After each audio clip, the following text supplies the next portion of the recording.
En 6 minutes, 3 drones tombent et un ciel change de statut, brutalement. Dans un pays longtemps décrit comme sous-équipé, cette riposte fulgurante inverse une vulnérabilité chronique et révèle un avantage tactique construit par l'observation patiente plutôt que par l'accumulation matérielle. Que signifie pour vous le choix d'Ibrahim Traoré de répondre ici et maintenant au cœur de l'équation Ibrahim Traoré-Burkina Faso?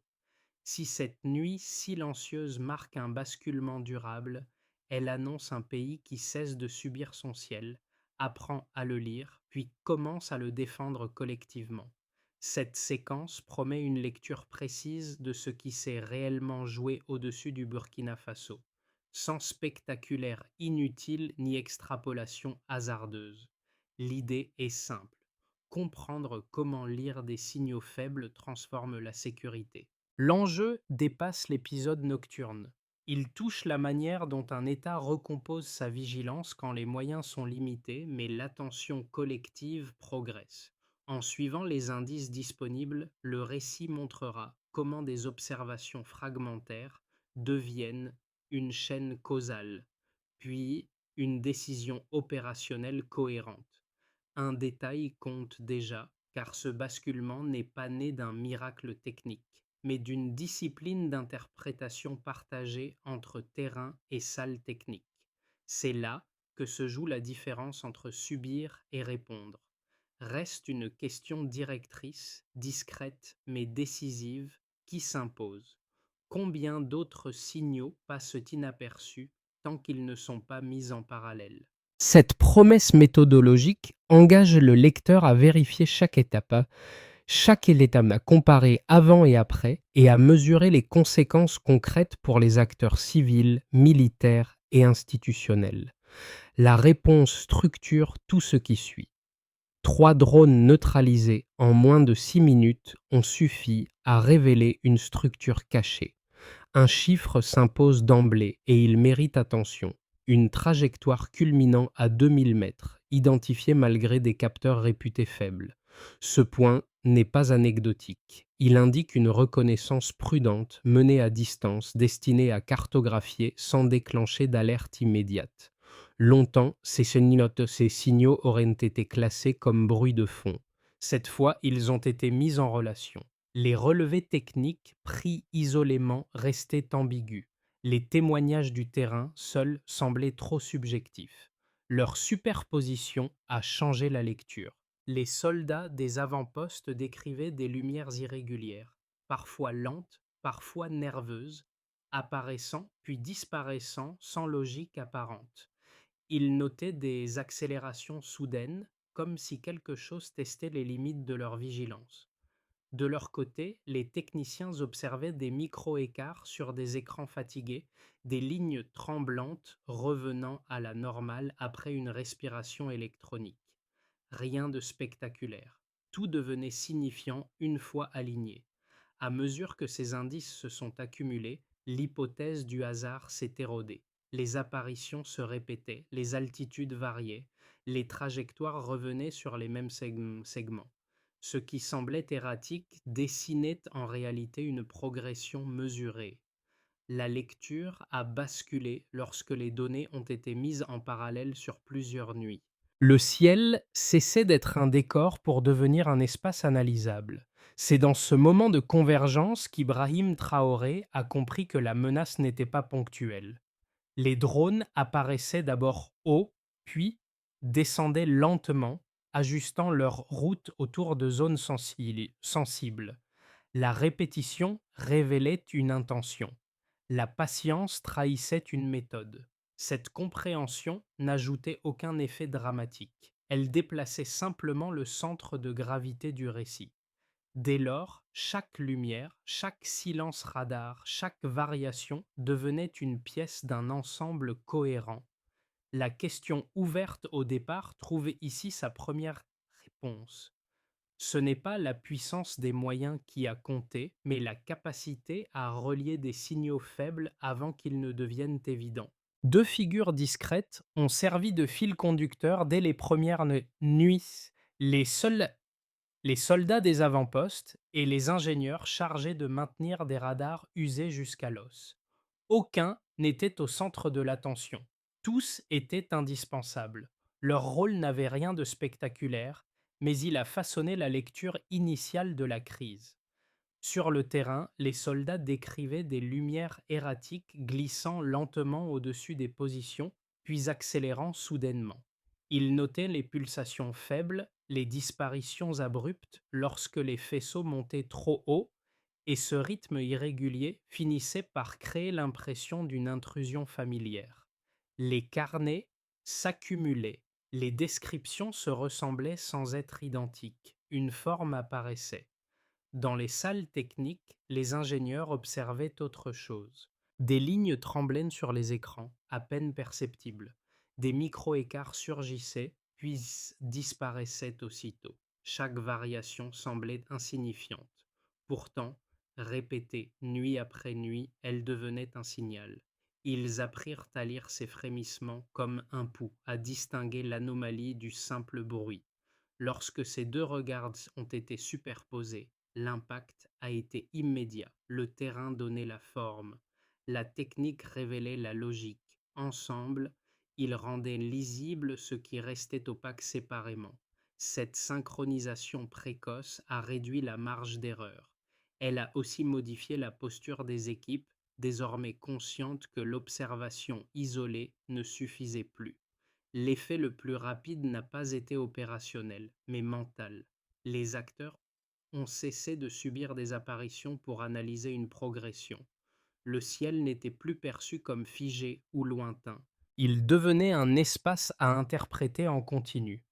Ainsi, l'équilibre change dès qu'on comprend avant d'agir. Au départ, tout ressemblait à un simple murmure aérien. Les premières apparitions de drones étaient sporadiques, presque fuyantes, comme si une présence hésitante testait la surface du ciel burkinabé.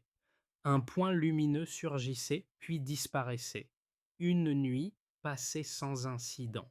La suivante ramenait une variation à peine différente. Les unités notaient, sans encore relier. Les radars, fatigués, frémissaient sans se convaincre.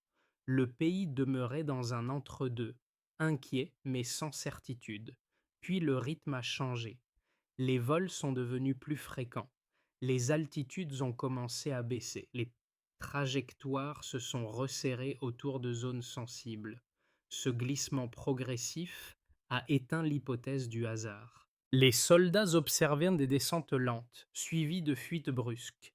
Les techniciens voyaient les fréquences s'agiter, chercher un équilibre instable. Chaque nuit ajoutait une couche. L'urgence n'explosait pas encore, mais elle s'installait. Ensuite est venue la phase de structuration. Les drones adoptaient une logique en boucle. Ils revenaient sur les mêmes segments. Ils répétaient des passages quasi identiques, comme s'ils mesuraient les réactions adverses. Les variations de vitesse suggéraient une prise de mesure active. Le ciel se refermait lentement, non par saturation, mais par précision. Les équipes comprirent que la fenêtre d'analyse se réduisait. Observer ne suffisait plus. Il fallait se préparer à répondre. La bascule s'est produite en quelques heures. Un premier appareil, détecté avant l'aube, suivit une trajectoire déjà connue. Quelques minutes plus tard, un second reproduisit exactement le même schéma. Un troisième tenta une échappée vers le sud. La séquence n'était plus une hypothèse. Elle formait une offensive coordonnée. Les unités se repositionnèrent, les signaux furent verrouillés, les transmissions gagnèrent en clarté. Le pays entra en défense active. C'est à ce moment précis qu'Ibrahim Traoré est intervenu. L'ordre fut bref, sans emphase. Il s'inscrivait dans une lecture accumulée sur plusieurs nuits. Moins de 6 minutes plus tard, les trois drones étaient neutralisés. Le ciel se vida d'un bruit devenu familier. Le silence pesa différemment. Avant, un pays observé. Après, un pays qui répondait. Ce contraste marquait bien plus qu'un succès tactique. Les répliques furent immédiates. La destruction des appareils révéla la cohérence acquise en amont. Les trajectoires, les altitudes, les micro-écarts radars prenaient enfin sens comme un ensemble. La riposte n'avait rien d'improvisé. Elle condensait une série d'ajustements patients. Le ciel cessait d'être un espace subi. Il devenait un territoire contesté, désormais lisible. Avant recalibrage, les radars burkinabés ne distinguaient que des signaux faibles et discontinus. Après ajustement progressif, ils ont permis d'isoler une trajectoire culminant à 2000 mètres, transformant une alerte floue en donnée exploitable. Cette première mesure n'a rien de spectaculaire. Elle indique une observation menée à distance prudente visant à cartographier sans provoquer de réaction immédiate. L'altitude élevée suggère une phase d'exploration initiale où l'objectif n'est pas l'intrusion directe mais la lecture de l'environnement. Ce chiffre devient pertinent uniquement parce qu'il est comparé à ce qui suivra. Pris seul, il resterait abstrait. Inscrit dans une séquence, il ouvre une logique. La nuit suivante, une seconde donnée vient modifier la lecture. Un appareil est détecté à 1500 mètres, valeur interprétée comme une tentative de dissimulation relative. Cette baisse d'altitude marque une adaptation tactique. Le drone cherche à exploiter les zones d'ombre connues du dispositif radar sans descendre au point de déclencher une réponse immédiate. La différence n'est pas massive. Elle est suffisante pour signaler un ajustement intentionnel. Ici encore, le sens n'émerge que par contraste avec la mesure précédente. Peu après, une troisième observation complète le triptyque. Un drone est repéré à 1800 mètres malgré une fuite vers le sud. Cette altitude intermédiaire trahit une manœuvre d'évasion active. L'appareil tente de rompre la fermeture progressive de la couverture sans revenir au schéma initial. Ensemble, ces trois niveaux dessinent une séquence lisible presque comme une phrase. Observer, se dissimuler, puis tenter de s'extraire. La cohérence interne renforce l'hypothèse d'une intrusion organisée plutôt que d'un survol erratique. Les altitudes ne constituent pourtant qu'une partie du tableau. Les ingénieurs analysent également la vitesse, évaluée autour de 400 km/h pour le premier appareil. Cette allure indique une capacité d'ajustement rapide face aux capteurs adverses. Elle signale une machine capable de modifier sa route avec précision, sans rupture brutale. Ce chiffre n'est pas utilisé pour impressionner. Il sert à confirmer une signature comportementale déjà soupçonnée. En parallèle, la comparaison des fréquences captées avant et après recalibrage révèle un changement décisif. La sensibilité accrue des radars permet désormais d'identifier des ruptures infimes qui passaient auparavant inaperçues. Chaque micro-écart devient un indicateur potentiel. Chaque silence soudain est interrogé. Les équipes apprennent à lire ces anomalies comme un langage, lentement, méthodiquement. L'étude croisée des trajectoires complète l'analyse quantitative. Les trois drones convergent vers des zones similaires, répétant des motifs circulaires d'apparence anodine. Cette constance trahit un processus de cartographie progressive. Les itinéraires ne cherchent pas la surprise. Ils cherchent la répétition. Ce choix renforce l'idée d'une surveillance patiente calibrée sur plusieurs nuits. Les témoignages du terrain viennent renforcer ces données. Des pulsations lumineuses brèves sont parfois observées en synchronisation avec les anomalies radar. Cette superposition de signaux humains et les techniques négant exclut l'hypothèse d'un simple hasard. La concordance entre altitude, vitesse et motif de trajectoire impose une lecture commune. La menace est méthodique, répétée, structurée. Certains sceptiques avancent que cette détection améliorée relève davantage d'une circonstance favorable que d'un progrès réel. Ils estiment que les chiffres restent modestes et que les systèmes demeurent fragiles. Pourtant, l'accumulation de mesures cohérentes rend cette critique difficile à soutenir. Les données ne sont pas impressionnantes isolément. Leur alignement forme une preuve silencieuse mais robuste. La question ouverte plutôt trouve ici sa réponse. Ce n'est pas l'apparition soudaine d'une technologie nouvelle qui a fait la différence, mais la capacité à comparer, relier et interpréter des variations minimes dans le temps. Le pays ne lit plus un signal, il lit une dynamique. Deux thèses opposées ont rapidement émergé pour tester la solidité de la riposte burkinabé. La première soutient que l'interception de 3 drones en 6 minutes relève d'un concours de circonstances. Selon cette lecture, les appareils neutralisés n'auraient pas mobilisé tout leur potentiel technologique. Leur destruction tiendrait davantage à une configuration favorable qu'à une montée en compétences réelles. Les partisans de cette thèse estiment qu'une intrusion dotée de signatures plus furtives ou d'algorithmes plus agressifs auraient échappé aux capteurs locaux. La réussite serait donc ponctuelle, difficilement reproductible. La seconde thèse avance un argument différent, mais tout aussi critique. Elle affirme que les systèmes de défense demeurent trop rudimentaires pour résister dans la durée. L'amélioration observée serait une adaptation d'urgence efficace sur le moment, mais fragile face à une pression répétée. Dans ce raisonnement, le recalibrage des radars ne constituerait qu'un sursaut, incapable de soutenir une vigilance prolongée. Une intensification extérieure suffirait à saturer le dispositif.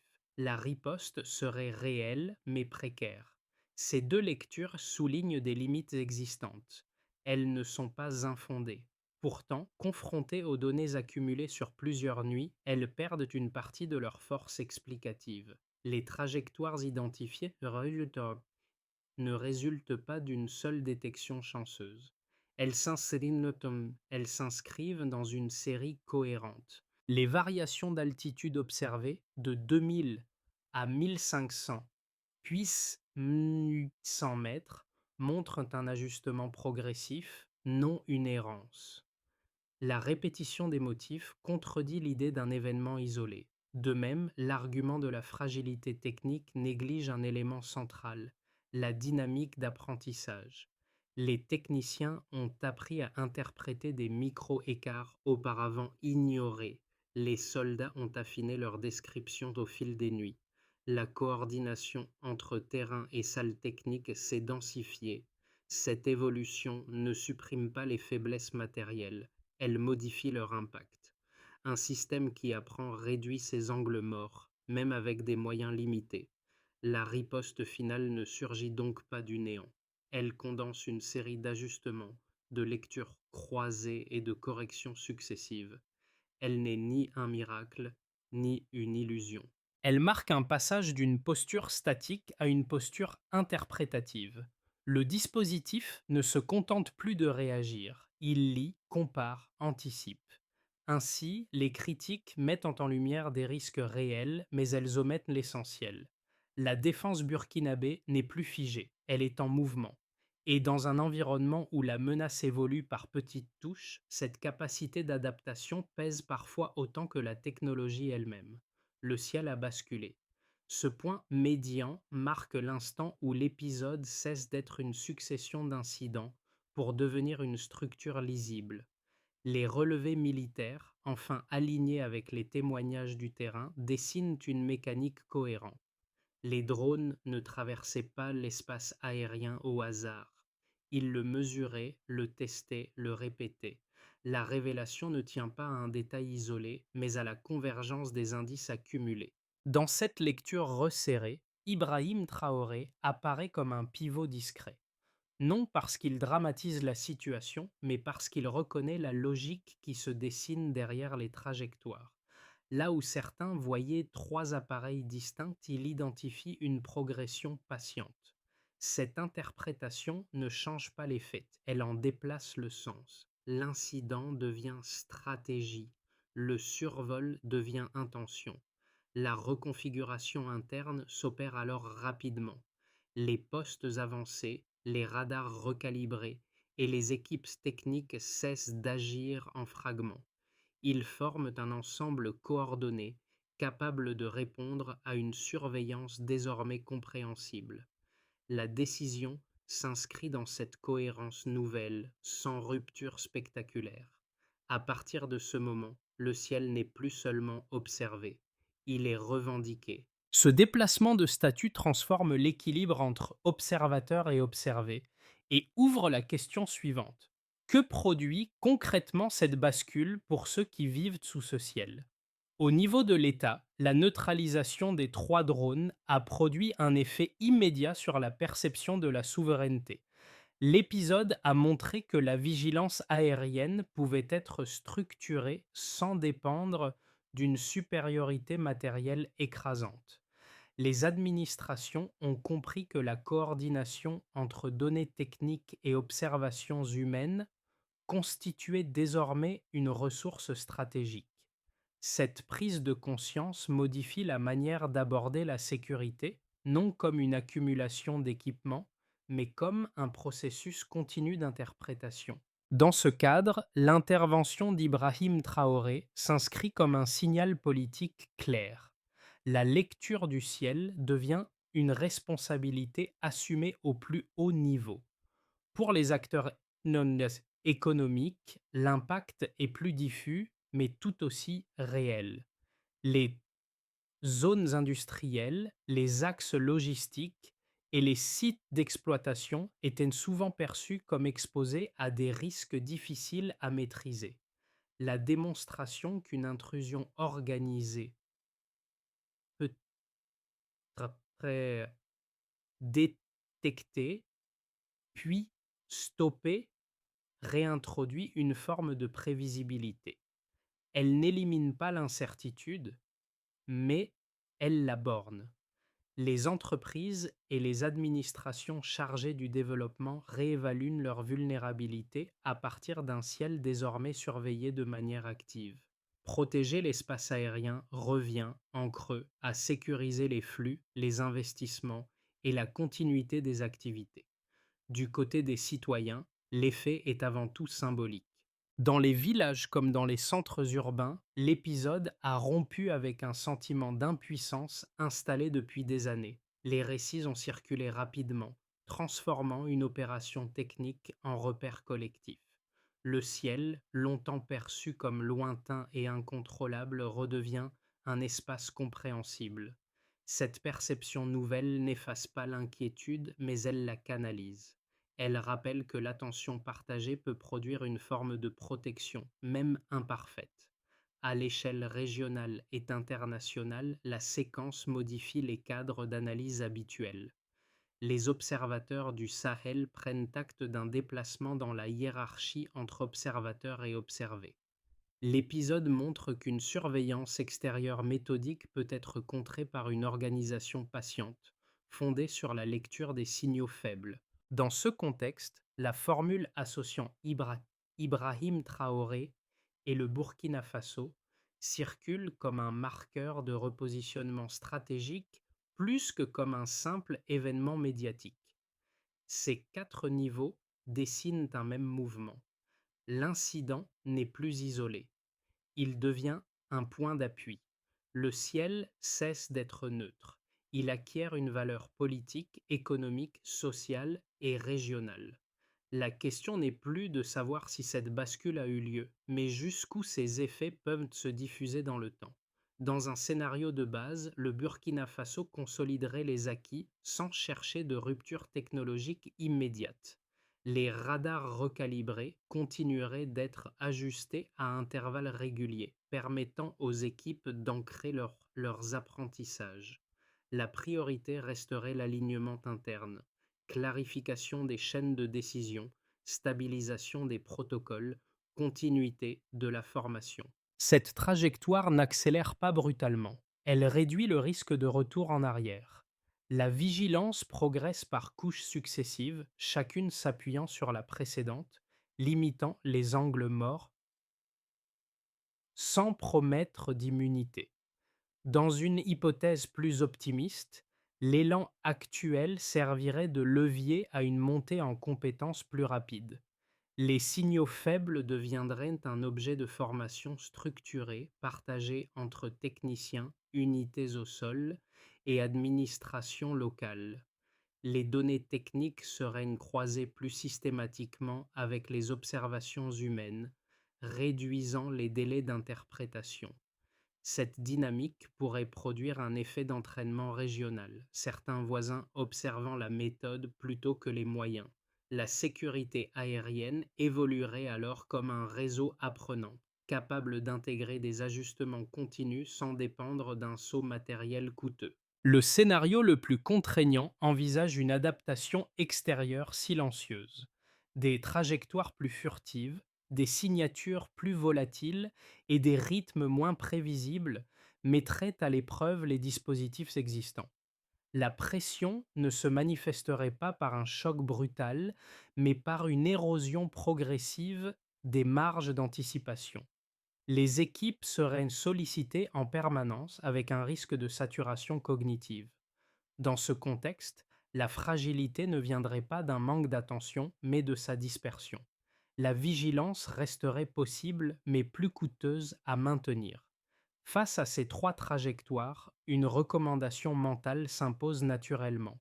Plutôt que de tenter de prédire lequel de ces scénarios prévaudra, il serait plus robuste d'adopter un cadre d'analyse fondé sur le rythme et la répétition. Lire les variations, comprendre leur cadence, anticiper leurs usages probables. Cette approche n'attribue pas de probabilité, elle structure la décision. Elle transforme l'incertitude en matériau d'observation plutôt qu'en source de paralysie. La question reste ouverte et elle conditionne la suite. Cette capacité à lire le ciel comme une dynamique peut-elle être maintenue quand la pression se prolonge et que l'attention devient une ressource rare? Au lendemain de l'opération, la question centrale n'est plus celle de la réaction, mais celle de la durée. C'est dans cette perspective qu'Ibrahim Traoré inscrit l'approche retenue: transformer une lecture ponctuelle du ciel en méthode stable, puis en routine partagée. Pour commencer, il faut renforcer la détection locale. Les radars recalibrés constituent un socle, mais leur efficacité dépend d'un entretien régulier. Les techniciens, directement responsables, peuvent instaurer un cycle mensuel de vérification et de simulation. L'objectif est simple: mesurer l'évolution de la sensibilité des capteurs et prévenir tout retour à une vulnérabilité silencieuse. L'indicateur clé reste la capacité à détecter des micro-variations sans augmentation du bruit parasite. Ensuite, il devient essentiel de former des opérateurs spécialisés. Les variations d'altitude, les ruptures de trajectoire et les micro-écarts radars ont joué un rôle décisif. Un parcours de formation court, piloté par des instructeurs nationaux, pourrait se concentrer sur la lecture des signaux faibles. La progression serait mesurée par la réduction du nombre d'anomalies non interprétées et par la rapidité de qualification des alertes. Puis, il faut construire un réseau intégré civil-militaire. De nombreuses anomalies ont été observées sur le terrain avant d'être confirmées techniquement. Relier ces observations via un circuit d'alerte simplifié permettrait d'éviter l'isolement de données précieuses. La performance du réseau se mesurerait par le temps de circulation de l'information entre postes éloignés et centres techniques. Enfin, il convient d'harmoniser la réaction stratégique. Les unités au sol gagneraient à disposer d'un protocole unifié, déclenché dès qu'un motif récurrent est identifié. Les responsables opérationnels pourraient tester ce schéma à intervalles réguliers. Le critère principal serait la cohérence chronologique entre détection, transmission et décision. Ainsi, la trajectoire portée par Ibrahim Traoré ne repose pas sur une montée en puissance spectaculaire. Elle privilégie un assemblage patient où vigilance, méthode et discipline se renforcent mutuellement. La souveraineté aérienne se construit alors moins par l'éclat que par la continuité. Au lendemain de l'opération, la question centrale n'est plus de savoir comment répondre, mais comment faire durer cette capacité dans le temps. C'est dans cette perspective qu'Ibrahim Traoré inscrit l'orientation retenue: transformer une lecture ponctuelle du ciel en méthode stable, puis en pratique régulière partagée par l'ensemble des acteurs concernés. Pour commencer, il faut consolider la détection locale. Les radars recalibrés constituent une base utile, mais leur efficacité dépend d'ajustements continus. Les, techni- les techniciens responsables peuvent instaurer un cycle mensuel de vérification et de simulation intégrant des scénarios déjà observés. L'objectif n'est pas d'augmenter la complexité, mais de maintenir une sensibilité constante. Le critère de réussite reste la capacité à identifier des micro-variations sans générer de fausses alertes répétées. Ensuite, il devient essentiel de structurer la formation des opérateurs. Les altitudes changeantes, les ruptures de trajectoire et les variations de vitesse ont montré l'importance de la lecture fine des signaux faibles. Un parcours de formation court, conduit par des instructeurs nationaux, pourrait se concentrer sur l'interprétation de ces motifs. Les progrès seraient mesurés par la diminution du temps nécessaire pour qualifier une anomalie et par la cohérence des analyses produites entre équipes distinctes. Puis, il faut intégrer les observations civiles et militaires. De nombreux signaux ont été perçus au sol avant d'être confirmés techniquement. Mettre en place un circuit d'alerte simplifié reliant administration locale, unités avancées et centres techniques permettrait d'éviter la dispersion de l'information. La performance de ce réseau se mesurerait par la rapidité de circulation des données et leur exploitation effective. Enfin, il convient d'harmoniser la chaîne décisionnelle. Les unités au sol et les responsables opérationnels gagneraient à partager un protocole commun, activé dès qu'un motif récurrent est identifié. Des exercices réguliers permettraient de tester cette cohérence. L'indicateur clé resterait l'alignement chronologique entre détection, transmission et décision. Dans cette approche, portée par Ibrahim Traoré, la souveraineté aérienne n'est pas un acte ponctuel. Elle devient une discipline continue, fondée sur la répétition maîtrisée et la mémoire collective. Lorsque le calme est revenu au-dessus du Burkina Faso, un détail a persisté comme une trace discrète. Ce sont ces lignes tremblantes que les ingénieurs observaient dans la pénombre, celles qui vibraient à peine avant de se dissoudre dans le silence. Longtemps, elles avaient été perçues comme un défaut, un symptôme d'usure. Elles sont devenues un repère. Fil conducteur. La preuve qu'un signal faible peut contenir une information décisive s'il est écouté avec constance. Ce motif revient naturellement à l'esprit des soldats et des techniciens. Il raconte une attention accumulée nuit après nuit, sans certitude immédiate de succès.